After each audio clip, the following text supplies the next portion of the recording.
পঞ্চায়েত প্রধান মানেই আমাদের সামনেই ভেসে ওঠে এক কাল্পনিক ছবি। এলাহি বাড়ি হবে, বিলাসবহুল জীবনযাপন হবে, তা কিন্তু নয়। রাজমিস্ত্রির কাজ করেই সংসার চালান গ্রাম পঞ্চায়েতের উপপ্রধান। শুনতে অবাক লাগলেও এটাই সত্যি।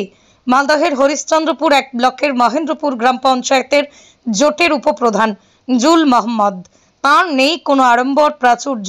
রোদে পুড়ে জলে ভিজে রাজমিস্ত্রির কাজ করে দিন শেষে 500 টাকা মজুরি পায়, আর তা দিয়েই জোটে রুজি রুটি। স্থানীয় সূত্রে জানা গিয়েছে, উপপ্রধান জুল মোহাম্মদের বাড়ি হরিশ্চন্দ্রপুরের মহেন্দ্রপুর গ্রামে। তারা 2 ছেলে 1 মেয়ে রয়েছে। কাঁচা বাড়িতে বসবাস করেন তিনি। উপপ্রধান হওয়ার আগেই 5 বছরের তৃণমূলের পঞ্চায়েত সদস্য ছিলেন। গত পঞ্চায়েত ভোটেই তৃণমূল থেকে টিকিট না পেয়ে নির্দল থেকে দাঁড়িয়ে বিপুল ভোটে জয়ী হয়ে জোটের উপপ্রধান হন তিনি। তবে উপপ্রধান হওয়ার পরেও তাঁর জীবনযাত্রা পাল্টায়নি। প্রতিদিন সকালে সাইকেল নিয়ে এলাকায় ঘুরে ঘুরে মানুষের সমস্যার কথা শোনেন। এরপরই রাজমিস্ত্রির কাজে যান। সরকারি সুবিধাকে কাজে লাগিয়ে বাঁকা পথে উপার্জনের লেশ মাত্র নেই তাঁর জীবনে। তিনি সাধারণ জীবনযাপন করতে ভালোবাসেন। উপপ্রধান বলেন, কোনোদিন কারোর কাছে হাত পাতিনি। পরিশ্রম করে সংসার চালানোর মধ্যে আলাদা আনন্দ রয়েছে।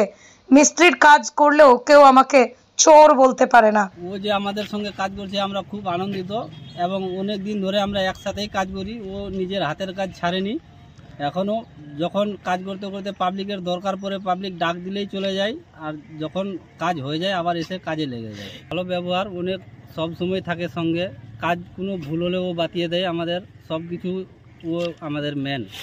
এলাকার মানুষের পাশে কিরকম দাঁড়ান প্রধান? মানুষের পাশে মানুষ যখন ডাকে তখন, রাত্রে, দিনে, সকালে, ভোরে, যে সময় ডাকে সে সময় মানুষ পায় ওকে খুঁজে।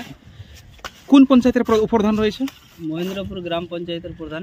কি থেকে জিতেছিল? কোন সিম্বলে জিতেছিল সে? নির্দল নৌকা ছাপিয়ে কি জিতেছিল? হ্যাঁ, শাসক দলকে হারিয়ে। হ্যাঁ হ্যাঁ হ্যাঁ, আমরা সবাই ভোট দিব ওকে। আর আমরা এখানকার গ্রামের মানুষ ওকে নিজেই দাঁড় করায়। ও নিজের মন থেকে দাঁড়ায় না, ওকে সবাই মিলে বলে তারপরে দাঁড় করে।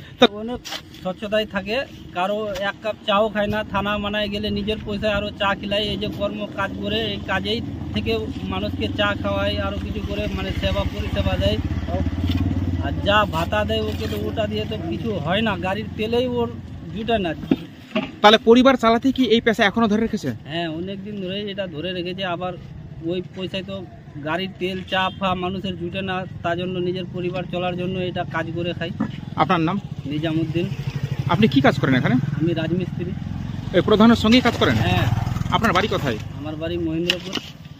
মানে আমার পেশাই ছিল রাজমিস্ত্রি, এবং জনসাধারণ আমাকে চাহিদা করে আমাকে ভোটে দাঁড়িয়েছিল। আমাকে পাস করিয়ে, নির্দল থেকে পাস করিয়ে আমাকে উপপ্রধান বানিয়েছে পঞ্চায়েতের সব মেম্বার। আপনি কোন গ্রাম পঞ্চায়েতের প্রধান এখন? আমি মহেন্দ্রপুর গ্রাম পঞ্চায়েতের মেম্বার। তো আপনি কি আগে এগুলো কাজ করতেন? হ্যাঁ, আমি আগে কাজ করতাম। তো আপনি অফিস কখন যান? আমি যখন মানুষের দরকার পড়ে আমি তখন যাই, মানুষের সঙ্গে কাজ করে আবার এসে কাজ করি। আপনি তো কত বছর ধরে রাজনীতির পাশাপাশি এগুলো কাজ করে আসছেন? আমি মোটামুটি 20 বছর ধরে রাজনীতি করতাম। আগে 5 বছর তৃণমূলের ট্রামে ছিলাম মেম্বার হয়ে, এবার উপপ্রধান হয়েছে এই ট্রামে। আমার মানে অভাব দূর করার জন্যই আমি মানে নিজের পেশাকে ছাড়িয়ে নিই। এখন আমি মানুষের। আপনি কি এই কাজ করেই কি সংসার চালান? হ্যাঁ, এই কাজ করেই আমি সংসার চালাই। কোনো পঞ্চায়েত থেকে কোনো আপনি সরকারিভাবে কোনো পান না, এই স্টাইপেন্ড বা ভাতা পান না? মানে দেয় সামান্য ভাতা, মানে তা দিয়ে পরিবার চলছে না? চলছে না। আমি রাজনীতি বলতে আমি জনসাধারণের স্বার্থে, আমাকে জনসাধারণ যদি বলে আবার দাঁড়া, তা আমি দাঁড়াবো। জনসাধারণ আমাকে নিয়ে আসছে, আমি নিজে মানে রাজনীতি করতে চাই না, জনসাধারণই রাজনীতি করাচ্ছে আমাকে। আপনার নাম? আমার নাম হলো জুল মোহাম্মদ। আপনার বাড়ি? আমার বাড়ি মহেন্দ্রপুর। আমরা দেখেছি জুল মোহাম্মদকে অনেকদিন ধরে তিনি রাজমিস্ত্রির কাজ করতেন। কিছু এর আগে পঞ্চায়েতে তিনি তৃণমূলের সঙ্গে যুক্ত ছিলেন। এবার জোটের সরকারে তিনি সামিল হয়ে আমাদের সঙ্গে এসছেন। খুব সৎ প্রকৃতির লোক, ন্যায্যবাদী, যা বলে মুখে বলে, খুব মানে ভালো প্রকৃতির মানুষ। আমরা বিশেষ করে জোটের সরকার, বিশেষ করে জোটের আমরা কর্মীরা এই কাজে আমরা খুবই গর্বিত যে তিনি একদিকে রাজমিস্ত্রির কাজ করে জীবনযাপন করছেন, অন্যদিকে তিনি পঞ্চায়েতে ডাক করলে তিনি সেখানে গিয়েও আবার মিটিংয়ে গিয়ে নিজের কাজ সামলাচ্ছেন, দপ্তরের কাজ সামলাচ্ছেন। এতে আমরা গর্বিত।